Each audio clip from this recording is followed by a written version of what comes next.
and particularly in an age of social media where so many people are getting their information in sound bites and snippets off their phones,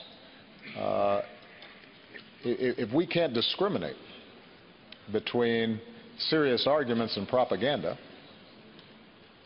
then we have problems. There you got President Obama yesterday calling out fake news, saying it is putting democracy in jeopardy. This comes after social media sites have vowed to crack down on these fake news sites. But doesn't that get really close to censorship? Here now to weigh in, the Fox News roaming correspondent-at-large, Geraldo Rivera, roaming through Los Angeles this morning. Good to see you, Geraldo. Hey, Geraldo. Good morning. How's everybody doing? We're doing great here on the Real News Show. But what do you think about the president? What do you think about the President of the United States taking a shot at fake news? It kind of looks like they're looking for any excuse they can to explain why Hillary lost. Before we get into the fake news aspect, I just want to say that I hope the president-elect is screening more than just cranky old white guys for his cabinet. I want a little more diversity. You know, Nikki Haley, the South Carolina governor, I heard that she was being considered. Ed probably knows more than I do. That would be nice move toward diversity. I think you got to get away from the same old, same old. In terms of fake news, you know, we can belittle the president's concerns, but the fact of the matter, Steve, is that BuzzFeed did an analysis of the top 20 bogus stories as compared to the top 20 real legitimate stories.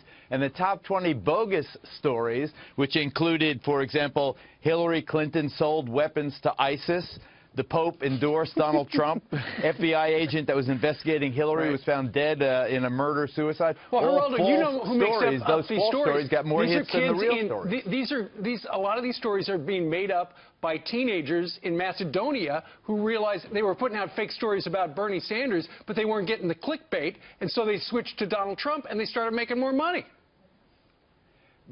My point, Steve, is that just because the fake story is one that you agree with politically and you wish were true, it's still a grave danger. When people start messing around with our internet and our flow of information, we really are subject to the wiles, the evil intent of some of our enemies. I really do believe that the least reported or most underreported story this election season is the fact, now stated as fact by the NSA and other intelligence agencies within the U.S. government, that it really was Russia that provided WikiLeaks with those emails that were so damning to Hillary Clinton and the Democrats. The Republicans didn't complain because it was damning to the Democrats, but the shoe could have easily been on the other foot, and the next time around, it may be. Maybe next time Putin wants the Democrat to win, so he starts leaking crap about the Republican. I think that we have to recognize in this age, and all of us as parents, we tell our children, you have to recognize that this is a very